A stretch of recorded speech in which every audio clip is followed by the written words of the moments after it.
Hello and welcome back to the channel बच्चों लोग। Guys ऐसा है, हमने एमएसपी के ऊपर एक छोटा सा शॉर्ट बनाया था, जिस शॉर्ट्स के अंदर हमने एमएसपी के बारे में बात की थी। लेकिन क्योंकि शॉर्ट होने के नाते कमेंट्स में बोला गया कि एमएसपी के बारे में पूरी चीजें एकदम डिक्लेयर कर दीजिए, सही से बता दीजिए इसके बारे में ये है क्या। तो मैंने आज की वीडियो में इसको 3 सेक्शन में कवर किया है। इसका बैकग्राउंड क्या है, इसका प्रेजेंट सिनेरियो क्या है और आगे चल के फ्यूचर में इसका क्या इंपैक्ट होगा इंडियन इकोनॉमी के ऊपर। ये पूरी वीडियो ध्यान से देखना, आराम से सब कुछ समझ जाओगे, एक ही बार में पूरा विवाद खत्म हो जाएगा। क्योंकि आपको पता है कि फार्मर्स की सबसे ज्यादा जो मूवमेंट है वो ज्यादातर जो भी ये डिमांड करते हैं उनमें से मेजर डिमांड इनकी एमएसपी के कॉन्टेक्स्ट में होती है, मिनिमम सपोर्ट प्राइस के कॉन्टेक्स्ट में होती है। और अभी तो वो लीगलाइज करने के लिए कह रहे हैं। तो क्या ये पॉसिबल है? क्या ये पॉसिबल हो सकता है? और अगर नहीं हो सकता तो फिर प्रॉब्लम क्या क्या है जिस कारण से नहीं हो सकता, इस वीडियो में सब कुछ सीखेंगे। वीडियो को शेयर कर देना, लाइक कर देना और कमेंट कर देना। और जो भी बच्चे, जो भी लोगों ने सब्सक्राइब ना किया हो, चैनल को सब्सक्राइब करें for more such informative content. Let's begin. तो बच्चों, एमएसपी का पहला बैकग्राउंड समझो। मिनिमम सपोर्ट प्राइस होता क्या चीज है? मिनिमम सपोर्ट प्राइस का मतलब होता है कि एक ऐसा प्राइस जो भारत की सरकार गारंटी करती है कि अगर एग्रीकल्चर में हमारे फार्मर्स जो सामान प्रोड्यूस कर रहे हैं उस सामान को जब वो मार्केट में बेचने के लिए लेके जाते हैं, अगर उससे कम प्राइस मार्केट में बिक रहा है। एग्जांपल देता हूं, मान लो कि कोई एग्रीकल्चर में हमारा फार्मर है, उसने कुछ प्रोड्यूस किया और मान लो किलोग्राम का, मैं बेसिक एग्जांपल ले रहा हूं, 15 किलोग्राम का उसका कॉस्ट आ रहा है। पर किलोग्राम पे उसका कॉस्ट जो है, एक्चुअल कॉस्ट, वो 15 रुपीज का है और वो बेचना चाहता है 20 रुपए का, 5 रुपए का मुनाफा कमाना चाहता है। फेयर, कोई दिक्कत नहीं है। मार्केट में गया तो मार्केट में हुआ यह है कि हाई फ्लक्चुएशन मार्केट के अंदर हो रही है डिमांड एंड सप्लाई के कॉन्टेक्स्ट में, जिस कारण से जो प्राइस है वो नीचे आ गया। प्राइस नीचे कहां पे आ गया? मान लो 17 रुपीज पे आ गया, या ये भी हो सकता है कि 15 रुपीज से नीचे का प्राइस आ जाए। तो ऐसी स्थिति में फार्मर को नुकसान, स्ट्रगल करना पड़ेगा, उसको लॉस सफर करना पड़ेगा। उसको इस लॉस से बचाने के लिए इंडियन गवर्नमेंट ने सबसे पहले जब इसे अनाउंस किया था, जो गारंटी प्राइस था, बैकग्राउंड 1965 1966 के सेशन में सबसे पहली बार इसको अनाउंस किया गया था। 1965, ये बहुत पुरानी की बात है, ग्रीन रेवोल्यूशन के टाइम की बात हो रही है। अच्छा, अब और समझो। Government of India announced MSP on the recommendation of commission for agricultural cost and prices which is also known as CACP. Bharat सरकार ने जब ये तय किया कि अब हम एमएसपी के माध्यम से फार्मर्स की इस प्रॉब्लम को एड्रेस करना चाहते हैं, तो उन्होंने एग्रीकल्चर मिनिस्ट्री, जो हमारे एग्रीकल्चर कमीशन मिनिस्ट्री है, उसके अंदर एक कमीशन बनाया जिसका नाम था सीएसीपी, जिनकी रिकमेंडेशन पर एमएसपी को डिक्लेयर करना था। सीएसीपी जो है कुछ बातों को कंसीडर करती थी जब वो कैलकुलेट करती थी कि कैसे और कितना एमएसपी देना है। उसमें एक्चुअल कॉस्ट लेते थे, उसमें डिमांड और सप्लाई की फ्लक्चुएशंस देखी जाती थी और बहुत सारी चीजें फैक्टर के रूप में वो कंसीडर करते थे, ताकि वो एक ऐसे रिजल्ट पे पहुंचे जहां पर एक फेयर, एक सही अमाउंट जो है वो फार्मर्स को उनके प्रोडक्शन के लिए दिया जा सके। ठीक हो गया। अभी भी ये चल रहा है। तो एग्रीकल्चर मिनिस्टर के अंदर ये कमीशन है जिसकी रिकमेंडेशन पे हर साल ये होता है। पर्पस क्या था? देखो, 2 पर्पस थे। पहला पर्पस ये था कि फार्मर को जो हाई फ्लक्चुएशन मार्केट में हो रही है उससे बचाने के लिए, उनकी इनकम को स्टेबलाइज करने के लिए ये किया जाए। इनकम बहुत ऊपर नीचे ना हो। फार्मर्स भी हमारे प्राइमरी सेक्टर के इंपॉर्टेंट कंपोनेंट, इंपॉर्टेंट कॉन्स्टिट्यूएंट है। अगर वो नहीं चलेंगे या उनकी इकोनॉमी अच्छी नहीं चलेगी, उनकी इनकम स्टेबलाइज नहीं होगी, तो अल्टीमेटली इकोनॉमी के ऊपर नेगेटिव और वर्स अफेक्ट जाएगा। और गवर्नमेंट को पता है, गवर्नमेंट ने इसके लिए एक एड्रेस भी किया उस वक्त। दूसरा ये था टू एंश्योर सोशल वेलफेयर। आपको पता है गवर्नमेंट के 2 काम है, जीडीपी की ग्रोथ करना, डेवलपमेंट करना, और दूसरा काम है सोशल वेलफेयर को मेंटेन करना। अब सोशल वेलफेयर कैसे होगा? हमारे देश में गरीबी रेखा से नीचे रहने वाले बहुत सारे लोग हैं, थे भी, अभी भी है, उम्मीद करते हैं आगे नहीं रहेगा। जब ये लोग को पास पैसे नहीं है, खाने के पास सामान नहीं है, या फिर बहुत महंगा जो मार्केट में ऊपर नीचे प्राइस चल रहा है उससे नहीं ले सकते, तो गवर्नमेंट का रोल बन जाता है कि वो अपने बफर स्टॉक में इन लोगों से सामान खरीद ही रहे तो फूड ग्रेन्स को अपने पास स्टोर रखें और पब्लिक डिस्ट्रीब्यूशन सिस्टम के माध्यम से, पीडीएस के माध्यम से उन लोगों तक राशन मुफ्त में पहुंचाया जाए, या फिर 1 रुपए किलो, 2 रुपए किलो बहुत सस्ता किया जाए ताकि उनका भी काम चलता रहे। क्लियर हो गई? ये 2 पर्पस की वजह से एमएसपी को लाया गया था।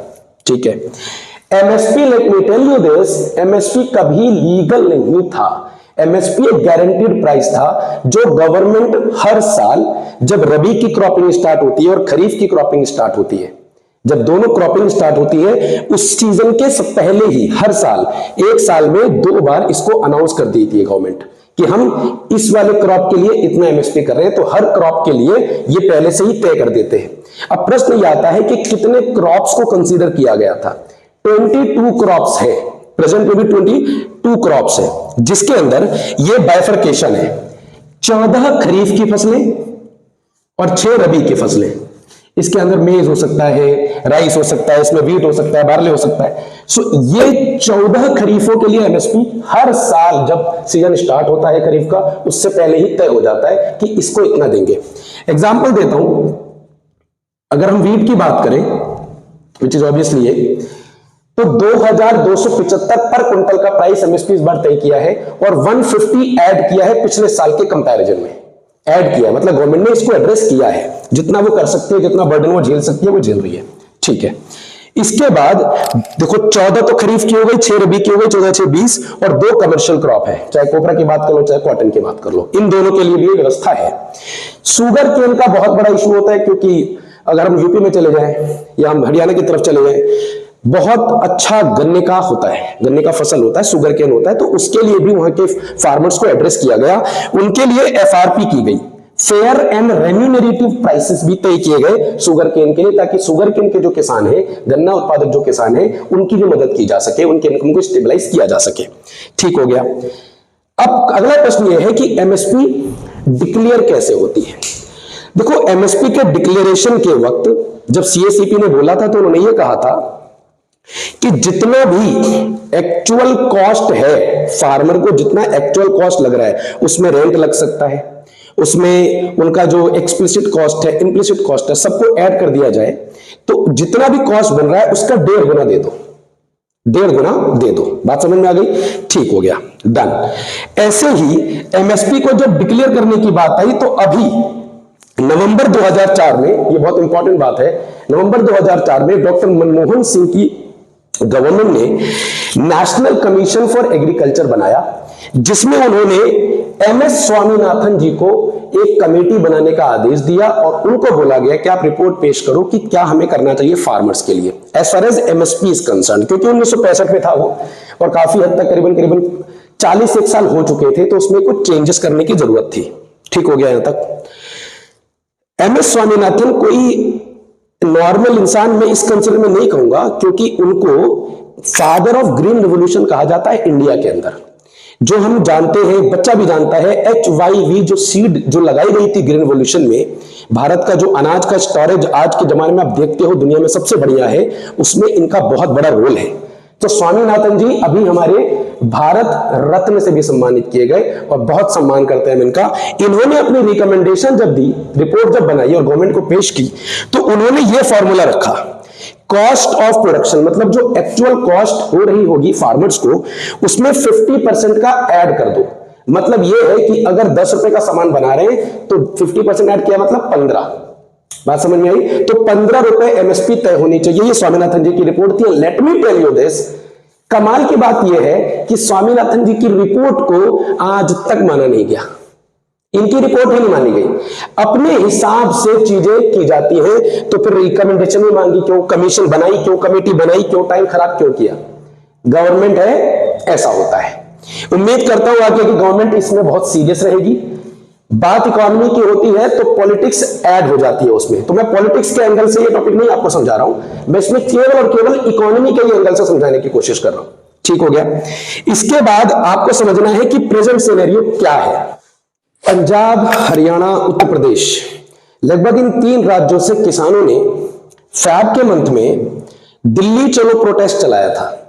ये यूपीएससी के बच्चों के लिए भी इंपॉर्टेंट है और क्लास 11, 12, 12 के लिए इंपॉर्टेंट तो है ही है। लेकिन एक जनरली बात मैं कह रहा हूं कि दिल्ली चलो प्रोटेस्ट के बारे में यह था कि करीबन 10 से 12 डिमांड है इनकी, जो अभी सिंधु बॉर्डर पर इकट्ठे भी हुए थे और अभी जो है वो इनका धरना या इनका आंदोलन जो है वो अभी भी जारी है। तो 12-13 डिमांड है इनकी। उनमें से जो मेजर डिमांड है वो एमएसपी की है। एमएसपी को इसलिए दिया गया था ताकि फार्मर्स को इनकी इनकम को स्टेबलाइज किया जाए। मतलब एक नेट सपोर्ट हमेशा से रहे कि आप मार्केट में जाओ, अपना सामान बेचो, अगर इस प्राइस से नीचे मिल रहा होगा तो आ जाइए हमारे पास बेच दीजिए, हम आपको एमएसपी के तहत कवर करके आपको पैसा दे देंगे, आपकी इनकम को कोई नुकसान नहीं होगा। ठीक है, पर्पस तो यही था। अब हो क्या रहा है प्रेजेंट में, अगर हम देखें तो लगभग 25 मिलियन फार्मर्स को इसका बेनिफिट मिल रहा है। ये नहीं है कि भारत में जितने भी एग्रीकल्चर में है हमारे फार्मर्स, हमारे अन्नदाता, उन सबको इसका फायदा नहीं मिल रहा है, क्योंकि इसके अंदर क्रॉप कौन सी कवर्ड है, 22 क्रॉप कवर्ड है। तो क्या भारत में केवल 22 क्रॉप ही प्रोड्यूस की जाती है? नहीं। एमएसपी देने से, अगर एमएसपी को लीगलाइज किया जाए, जैसे उनकी डिमांड है कि एमएसपी को लीगलाइज कर दो, एक्ट बनाओ बकायदा, तो होगा क्या? देखो मैं पहले ही सीधे आपको यह बता दूं कि एग्रीकल्चर जो है वो एक स्टेट सब्जेक्ट है, सेंटर का सब्जेक्ट नहीं है, और कॉन्करेंट सब्जेक्ट तो वैसे भी नहीं है। जो एमएसपी सेंट्रल गवर्नमेंट तय करती है उससे ज्यादा अगर तय करना है तो स्टेट गवर्नमेंट कर सकती है, उसके पास पूरा राइट है। ठीक है, पॉलिटिक्स के अंदर आपने पढ़ा होगा कि भाई यूनियन लिस्ट, स्टेट लिस्ट और कंकरेंट लिस्ट, ये 3 लिस्ट होती है कॉन्स्टिट्यूशन के अंदर कि किस विषय पर कौन अपने कानून बनाएगा, अपनी विधानसभा में, अपनी असेंबली में, या फिर सीधा पार्लियामेंट के अंदर सेंटर द्वारा। एग्रीकल्चर का सब्जेक्ट है, स्टेट सब्जेक्ट है। पंजाब चाहे, पंजाब की गवर्नमेंट चाहे तो आराम से एमएसपी को अपना एक, जिस तरीके से वो डिमांड कर रहे हैं कि सेंट्रल गवर्नमेंट करे, वो भी तो कर सकती है। आई एम जस्ट सेइंग, कर सकती है, वो भी कर सकती है। इंपैक्ट क्या होगा अगर लीगलाइज किया जाए तो 25 मिलियन, लगभग मान के चलो 2.5 करोड़ के अंदाजन में किसानों को फायदा हो रहा है। 14 से 25%। बाकी का फार्मर्स का क्या, उन्हें तो फायदा नहीं मिल रहा, वो तो आज भी एमएसपी के नीचे बेचने के लिए मजबूर है। और अक्सर जनरली क्या होता है कि जो मार्केट में प्राइसेस होते हैं ना, वो एमएसपी से ऊपर ही होता है। एमएसपी प्राइस फ्लोर का कॉन्सेप्ट है 11th वाला, जो कहता है कि इसके नीचे नहीं बिकेगा, उसके ऊपर आपको बेचना बेच लो, इससे नीचे अगर मिल रहा है तो हमारे पास आ जाओ। ठीक है, तो एक प्रकार की गारंटी है। अगर एमएसपी को लीगलाइज किया जाता है तो पहले आप सुनो कि यह होगा कि जब लीगलाइज कर दिया जाएगा तो जो क्रॉप अभी तय कर रखी है 22 से 23 क्रॉप, उनमें सबसे ज्यादा एग्रीकल्चर में जो फार्मर है वो उसका प्रोडक्शन ज्यादा करेंगे रादर देन बाकियों के। तो उस पर्टिकुलर क्रॉप की डिमांड, सप्लाई जो है वो बढ़ेगी। ठीक है, और जब सप्लाई बढ़ेगी तो उनको उनकी इनकम भी मिलेगी और उनको उसका फायदा भी मिलेगा। एक बात हो गई। लेकिन अगर लीगलाइज किया जाता है तो क्या नुकसान होगा इंडियन इकोनॉमी पे, उसका क्या नेगेटिव इफेक्ट है? देखो पहली बात है कि कितना सामान भारत की सरकार अपने पास प्रोक्योर कर सकती है। क्या हर चीज की लिमिट नहीं होती? प्रोक्योरमेंट कितनी कर लेगी, कितना सारा कर सकती है? इतना सारा तो नहीं कर लेगी ना, पता चला फूड कॉर्पोरेशन ऑफ इंडिया को बाद में जाकर उसे डंप करना पड़ रहा है, तो इंडियन इकोनॉमी को तो खराब हो जाएगा। यहां से पैसे तो दे देंगे, अब हमारी गवर्नमेंट पैसा देगी, गवर्नमेंट का मतलब क्या, जनता का पैसा है भाई। और अल्टीमेटली अगर प्रोक्योरमेंट कॉस्ट बढ़ेगा तो प्रोक्योरमेंट मतलब जो सामान रखने का जो कॉस्ट है वो बढ़ेगा, तो प्राइसेस भी तो बढ़ाएगी गवर्नमेंट। भाई अगर कॉस्ट बढ़ेगा तो प्राइस तो बढ़ेगा, सिंपल सा रूल है। और वो बढ़ेगा तो अल्टीमेटली होगा क्या, इन्फ्लेशन नहीं बढ़ेगा, मार्केट के अंदर इन्फ्लेशन बढ़ेगा। कई होशियार लोग कहते हैं कि इन्फ्लेशन गिर जाएगा उससे, पता नहीं कैसे गिर जाएगा, समझा दो मुझे। Export will decline, international market के अंदर, इंटरनेशनल मार्केट के अंदर जो कॉम्पिटिटिव प्राइसेस है उनकी वजह से हमारा एक्सपोर्ट जो है वो गिरेगा, तो दूसरा नुकसान। और इसीलिए इन लोगों ने जो दूसरी डिमांड की है वो यही की है कि आप वर्ल्ड ट्रेड ऑर्गेनाइजेशन जो है उसमें से जो अपने फ्री ट्रेड एग्रीमेंट कर रखा है एफटीए, उससे आप हट जाओ। तो फिर 1991 में किया क्यों था, जब हट नहीं था तो हमको वापस 30 साल पहले ले जाना चाहते हैं। I don't think so, it is fair to say this. लगभग आप मान के चलो कि अगर लीगलाइज हुआ तो भारत की सरकार को अपने बजट में 7.5 लाख करोड़ से 10 लाख करोड़ का बजट में आवंटित करना पड़ेगा। और जब इतना पोर्शन बजट का जब एलोकेट हो जाएगा एक चीज पर, तो फिर क्या बाकी के कोई काम नहीं है, सोशल वेलफेयर की कोई स्कीम्स नहीं है, डेवलपमेंट के कोई प्रोग्राम नहीं है, इंफ्रास्ट्रक्चर पे कोई खर्च नहीं करना, वो सारा पैसा फिर कहां से आएगा? और उसके लिए अगर बोरोविंग ली जाएगी तो फिर फिजिकल डेफिसिट बढ़ेगा। वो भी चीजें ध्यान रखनी चाहिए। केवल लीगलाइज करने से क्या इसके फैक्टर्स अफेक्ट हो सकते हैं, नहीं हो सकते हैं? मुझे लगता है ये भी एक कारण है जिस वजह से गवर्नमेंट ने अभी तक नहीं किया है। बाकी गवर्नमेंट जाने, गवर्नमेंट के इकोनॉमिक्स जाने। मेरा जो पर्सनल परसेप्शन है वो ये है कि लीगलाइज करने से थोड़ा बचना चाहिए। इसमें थोड़े बहुत और आप सुधार कर सकते हो, लेकिन लीगलाइज करने से प्रॉब्लम होगा, बिल्कुल होगा। और फ्यूचर में कोई डेवलपमेंटल एक्टिविटी करने से गवर्नमेंट के पास उतने पैसे रहेंगे नहीं। इनकम कहां से लेके आएंगे? जब एक्सपेंडिचर बढ़ाते चले जाएंगे तो इनकम थोड़ी आती है। और एक्सपेंडिचर के बढ़ने से, इनकम के कम होने से सर डेफिसिट होता है, सरकार को घाटा होता है। सरकार को रेवेन्यू डेफिसिट हो रहा है, फिजिकल डेफिसिट हो रहा है, प्राइमरी डेफिसिट हो रहा है, जो डेफिसिट ही होता रहेगा तो गवर्नमेंट कहां से इन पैसों को डेवलपमेंटल एक्टिविटीज में लगाएगी?